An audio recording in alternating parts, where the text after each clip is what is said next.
At the start of the episode, we see Sang Suho. He seems very strange. He keeps staring at Beru. Beru asks, "What's wrong, little lord?" He says, "A quest has appeared. It seems like kidnappings are happening nearby, really close." The quest states the more people he saves, the greater the reward will be for him. It seems people are in great immediate danger. He tells Young he thinks something bad has happened to the Red Party and they need to get out of there fast, very fast now. Young is shocked and asks, "What? How do you know?" He says it's his gut feeling, but he's kicking out the goblins. Right now, they'll show you the way out, no doubt. We watch as the goblins start pushing him forward quite forcefully. Then he says, "Wait, 1 minute, wait, what about you, Suho?" Suho says he has to go there and check on the Red Party and make sure they're alright, see if they're okay. Hearing this, he's clearly surprised by the news. Then he calms down slightly, telling himself, "Yes, you're right, I should. If I stay here, I'll just be in your way. So I'll go and ask the Hunter Association for help right away." Suho says, thank you so much, I really appreciate it." After he leaves, we see him urgently calling Grey to assist. Emerging from his shadow, Grey growls deeply, instantly changing form in a disturbing way. They've completely merged, becoming one being.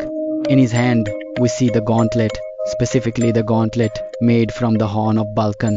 He says, "We have to get out of here as quickly as we possibly can," and runs there at top speed, not wasting a single moment. The scene shifts dramatically. The roads are absolutely terrible, almost destroyed. Blood is everywhere, painting a gruesome picture. We see the red team leader, badly wounded and barely alive, with blood coming from everywhere on his face. Damon brings him saying, "Firewood secured as promised." The other brother says, "Wow, you arrived here very quickly, my brother, much faster than we expected, truly. You know the gates will open soon and the demon will be summoned here shortly." He always says, "I'm fast, I win." The other brother replies, "Alright, in celebration of your victory, let's work even faster.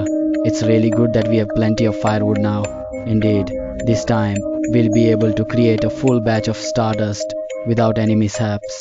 Hearing this, the main brother's eyes glowed, just like we saw in Brookie's eyes. A truly disturbing sight, a dreadful omen indeed. He says, "The poison passed down through the demon's secret art, the blood poison that inspires awakened poison. A potent concoction indeed, a legacy of darkness passed down through generations, a sinister gift, a weapon of immense power and destruction, a key to unimaginable possibilities, a dream made reality, a future within our grasp, a chance for ultimate dominion." He holds a ball of stardust in his hand, looking at it and saying, "This is the stardust. The original blood race poison is so powerful that it greatly enhances others' magical powers, making them almost godlike. But it has a terrible side effect. It drains the user's life force, a grim price to pay. That's why is such an amazing formula that we replace the hellfire with flames of Mistvan, which greatly reduce the side effects. All of this is happening because of those divine messengers, those angels who gave us this recipe. Even the Jomasu creatures, who corrupt souls and transform them into mindless monsters, were brought here by those angels. And because of them, even we, the lower demons, have the chance to become powerful, so very powerful, more powerful than ever before." Hearing this, the other brother agrees. Then he senses a hunter approaching again. He says, "What? Are there still hunters left here?" He says, "No, but it seems like this is a new hunter." And that's when they quickly look towards the door in surprise. The door instantly flies open from the outside with a loud crash and bang, and they see Suho, who kicked the door so incredibly hard that a gate flew off with incredible force and speed. Then they see the demon, previously intent on killing all the hunters, now facing Suho directly. It cuts through the gate and moves aggressively and swiftly towards Suho, who is now inside, looking around carefully and saying, "Is this the place?" But when he looks ahead, he is completely stunned, because right in front of him, he sees incredibly dangerous demons and wonders. Are these really all there are here, truly? And more importantly, what's more terrifying lurking behind them all? What is all of this? Have these people gathered so many different Missed arrows just right here now. Are they performing some ritual? What is this after all? But then he sees the notice that reads, current number of survivors 7, number of rescued survivors 0. Seeing this gives him some relief indeed. But then he thinks of something else very serious. The demon's blade is already at his neck. Instantly, he ducks quickly down, dodging the demon's blade. The demon is truly shocked and surprised. Suho then looks directly at him and says, all the dead hunters I saw on my way here, is that all you're doing? And just then they see him land a dangerous punch, a truly devastating blow on that demon, causing it to slide far back. Seeing this, the two brothers look at the stardust pill in their hands and say, looks like we have to join the fight too. And then they see them swallow the pill. Suho is still fighting the demon with great intensity, but then a voice comes, youngest, get out of there. Suho is shocked to see that demon, whose hand has become very large, almost monstrous. He dangerously punches Suho, causing the ground to crack with immense power.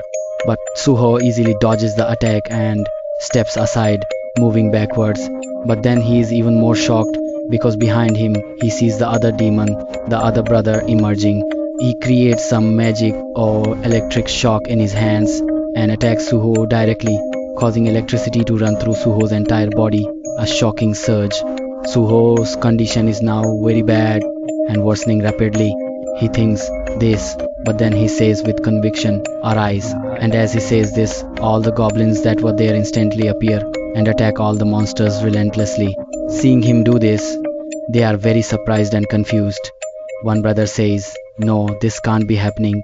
He's still holding Suho tightly, but then they see Suho grab him with his hand, a display of strength, and throw him far away with incredible force. Seeing this, all the brothers start talking to each other in disbelief. Brother, what is this? What's going on? Is this him? The other brother says, yes, it looks just like we are seeing the Shadow Monarch before us. A truly terrifying sight, a figure of immense power and dread, a legend reborn from the shadows of the past, emerging once more before our very eyes, a force to be reckoned with. This was the day our entire race, the demon race, was utterly destroyed, a day of ultimate despair and ruin. But we don't need to worry at all. This guy is still very weak compared to the Shadow Monarch, indeed quite weak, especially now, but still, we watch him killing all those goblins. On the other side, we see Suho standing there. They're still fighting, saying, if this isn't the Shadow Monarch, there's nothing to fear at all.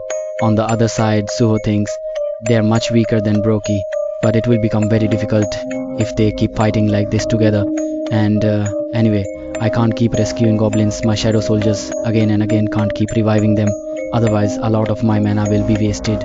So it seems like I need to use that method. And then we are shown a scene from the past where Beru says, my lord, I have eaten as many corpses as you told me to, and as many as I needed to see those memories. And also, shadow soldiers become weaker the longer the time after their death.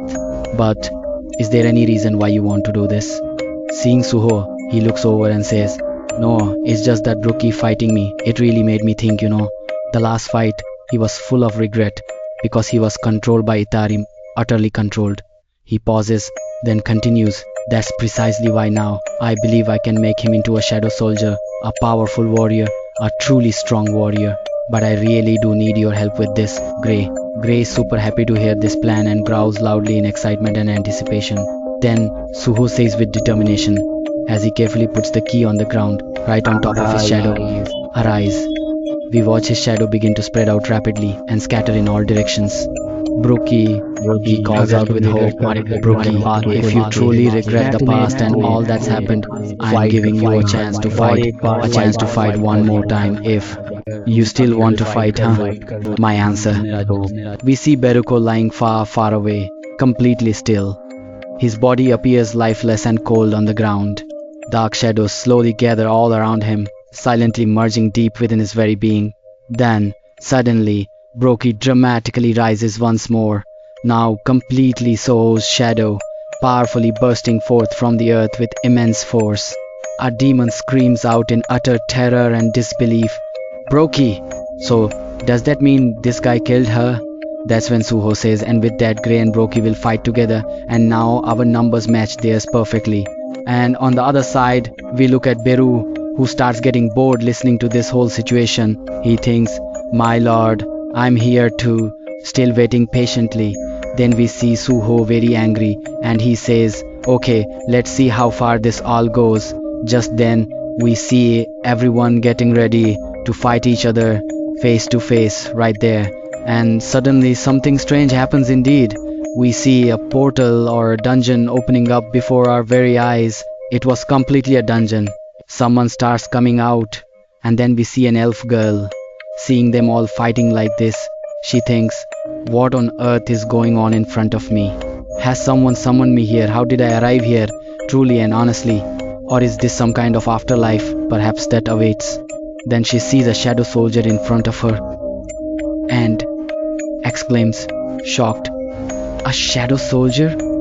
What's he doing here in this desolate place, all alone by himself?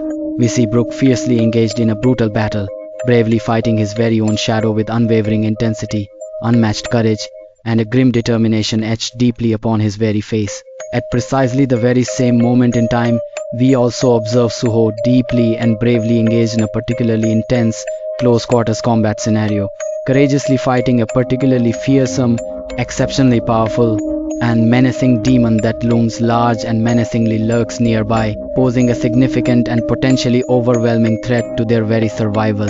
Standing side by side and united as one, they both relentlessly and valiantly battle a truly formidable, exceptionally dangerous, seemingly invincible, and utterly terrifying demon together, forging a strong bond of camaraderie that is fueled by a shared sense of unwavering resolve, unmatched bravery and valor, and an unyielding commitment to emerge gloriously victorious against all odds, no matter how insurmountable they may initially appear.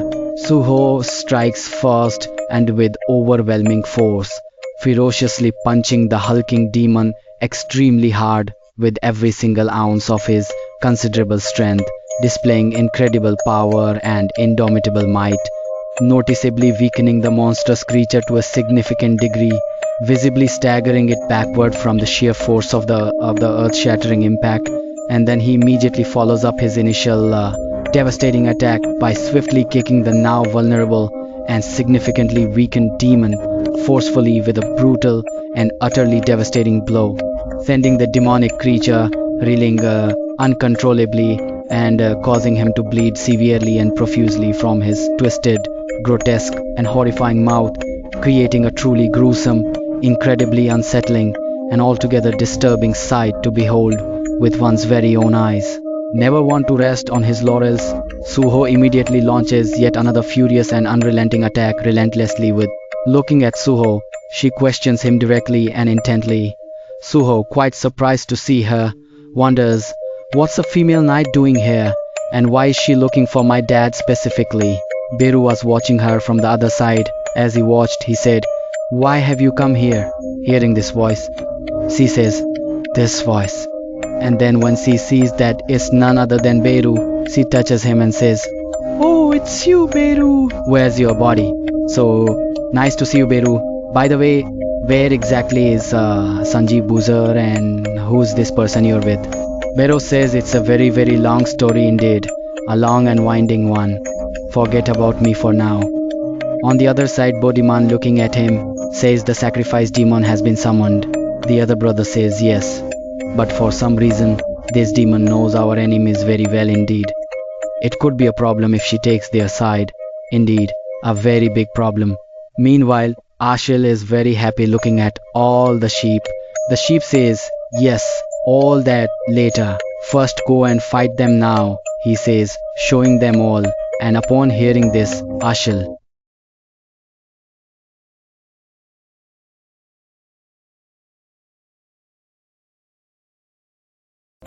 gets very scared.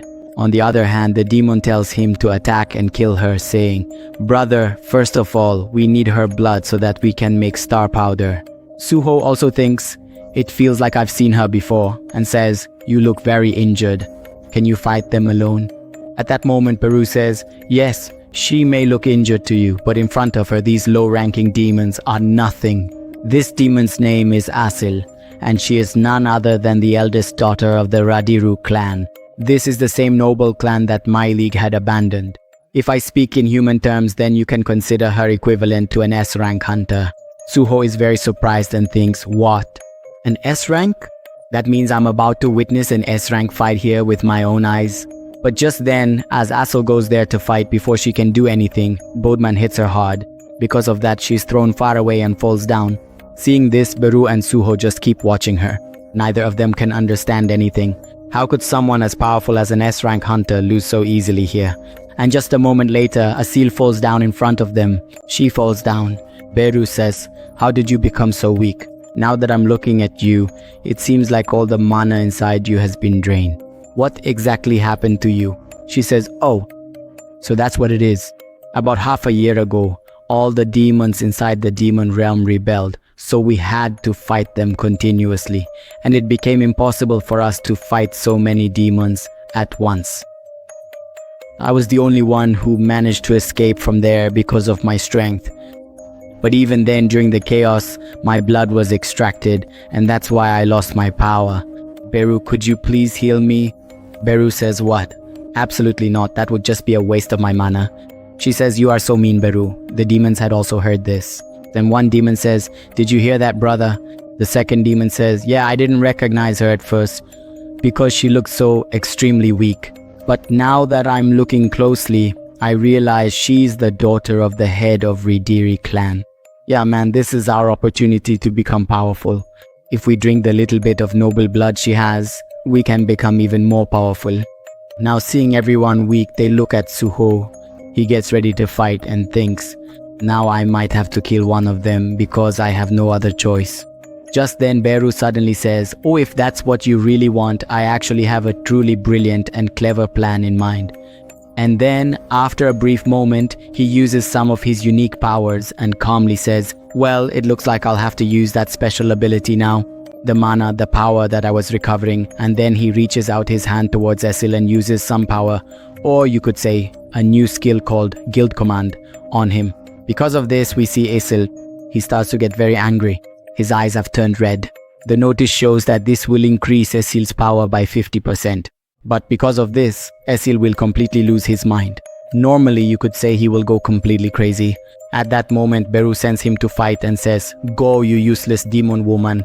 And as soon as he says that, we see Esil screaming loudly and rushing there to attack them. On the other side, Suho was just watching all of this.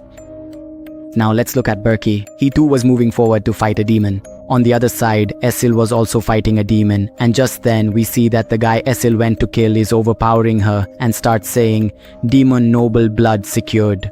Esil's condition is gradually getting worse, but just then Suho arrives there and tackles the demon, attacking it.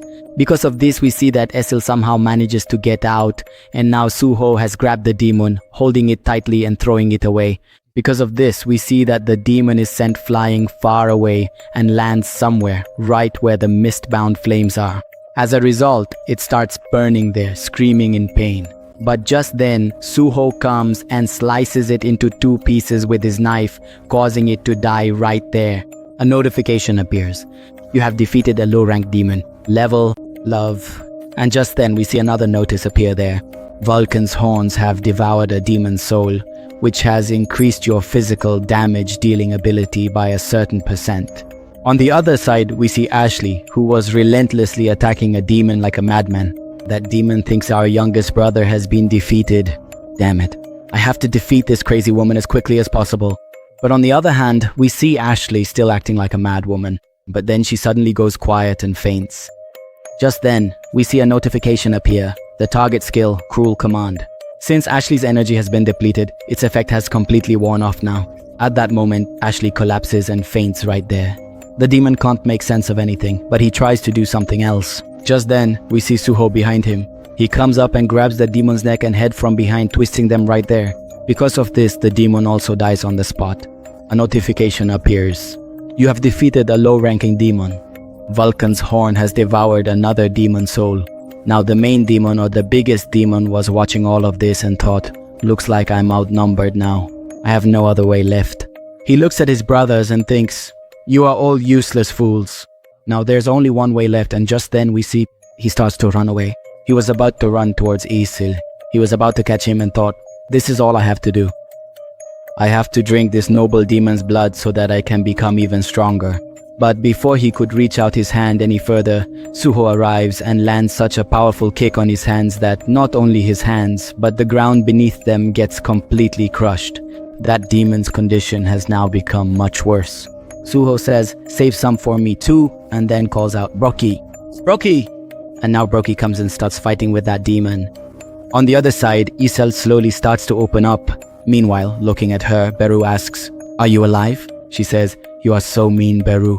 Alright, before that, tell me. There's a shadow soldier here who can use shadows just like Sung Jinwoo. Tell me who that is, Beru says. Just as I thought, you still haven't recognized him because you lack loyalty. But try to remember properly, really think about it. Haven't you figured it out yet? Who could it be that has such potential? And hearing this, Essel is extremely shocked. She slowly starts to remember. She says, "Does this mean?" And just then, they see it. One notification after another starts appearing. Now, Suho had also defeated that demon. Suho and Grey get separated from each other. He slowly starts to change. Now, a notification appears there. You have crossed level 20, so now you can purchase from the shop. Suho says, "Oh, looks like now I can use the shop within the system." On the other hand, Essel just keeps remembering and thinks, if he's undoubtable, then you must be the young monarch. On the other side, we see Suho. He was looking at the notification. She says, "So you are the young monarch." Suho keeps looking at her and then thinks, "What? Did she just call me young monarch?" Essel says, "I couldn't recognize you because you've changed so much. As the young monarch, you look exactly like Mr. Sung Jinwoo." But before she can finish saying that, as soon as she sees him, she faints and collapses right there. Watching her, Suho says, "You know Beru, don't you? Are you okay?" Beru looks and says, "It seems that after all that fighting and everything, she's become extremely exhausted, and that's why she fainted, so there's nothing to worry about." The scene shifts. Now we see that Sung Suho has saved all the hunters who had been captured by those demons. A notification appears. You have completed the quest. All 7 out of 7 survivors have been saved. The quest reward has arrived. After safely setting everyone down, Suho says, "I'm glad everyone is safe." He opens the check rewards notification. There, we see 2 rewards. Attribute points plus 3 and 700 gold. Suho says, "Gold?" And just then, he opens the shop window, which had a lot of items, each with a different price. Seeing all this, he thinks, it feels like that I can use this gold to buy a lot of things. There are many different things here, like clothes and various other items that I can buy. And then he remembers what his father used to say when he did similar chores for his dad or did different kinds of work. His father used to give him money or an allowance. When he was a child, he smiles and says, "Now that I think about it, now that I understand, after all, it was Dad who created this system. I will make good use of this allowance, Dad." Just then, they see that Silk is unconscious. She is still lying on the ground. Just then, we see a costume in Suho's hand, which is a healing costume, but it's very low grade. Low grade means its difficulty or its type is E. After a while, we see Suho open the cap of that bottle and feed a little of the potion to Se. As a result, we see Se's whole body start to glow, and the color in her face gradually begins to return as well. Seeing this, Beru says, "Monarch, you are spending your gold on such worthless demands." Seeing this reminds me of your father. You are just like your father. Suho looks around and says, "We can't just leave all of them here like this. Let's take all of them inside the shadow dungeon, and Beruki, make sure to carefully collect the bodies of the defeated demons as well and bring them with me into the shadow dungeon." Just then they see the dungeon open. Beruki and Grey take the demons' bodies with them, but Suho still isn't going. Seeing this, Beru says, "Hey, what's wrong? Aren't you coming with us now?" He says, "No, I still have some work left to do." It shifts. A little while later, we see him near those same misbands who are being burned. Those people were screaming. Suho sees this and thinks, misbands. When I saw them before, I also thought about how they're burning. Seeing it for real, it really does seem extremely painful. I'm so sorry. This is all I can do to help you. And just like that, we see him carefully charging the weapon in his hand, preparing to use his impressive new skill, Storm Slash. The sound of his powerful slash is shown echoing all around, resonating throughout the area. The scene shifts. Outside the dungeon, we see a hunter who had arrived at the station. He recalls someone telling him that inside that same dungeon, bodies of various kinds of lizards were found, and Miss Ban had also discovered them. But regardless, seeing the condition of the hunters' bodies that were found, it didn't seem like all those beasts could have done this. And after going inside, we found out that there was a basement there. But that basement had also been completely destroyed. Looking at it, it just seemed like it had been destroyed by a blade. And remembering this, that guy says, could it be possible? There might be some other beast involved in this. Right after that, we see Dokyun. Looking at him, he says, "Excuse me, Mr. Dokyun, you're the one who gave us this information, right? But according to the records, there was someone named Suho in your expedition team. Do you know him?" He says, "He's my junior colleague. He also came with me to help." Alright, so where is he now? Hearing this, Dokyun thinks for a moment and says, "We both escaped from the dungeon together, and after that I put him in a safe place so that nothing would happen to him, and then I came here to give the information." Yes, I know, it's very embarrassing, but as E-rank hunters, my friend and I couldn't do anything else. All we could do was run away from there and come to you for support. Hearing this, the man looks at him and then approaches him. Placing his hand on his shoulder, he says, "Oh, you did a great job. Whatever the Hunter Association manual says, you followed it well, and that's the best thing you can do as an E-rank hunter." Then he starts to move forward and says, "Alright everyone, check if you find any more clues. Search the area thoroughly. Look all around." Dokyun thinks, "Phew. It's a good thing. I think all of this is thanks to Suho. I still don't know what the real reason behind this is. Why is he hiding his rank? But I trust him completely. If he's hiding it, it definitely isn't for anything bad. I'll have to wait until Suho decides for himself." The scene shifts to me telling, "Let's look inside the shadow dungeon." Now, this seal has awakened, and Beru and Suho have told her everything together. She says, "Oh, the last survivor of the pure-blood demon noble Asil Radir. Would you like to accept him as your companion?" Asil says with a smile, "Yes, I belong in Radiru Dayan."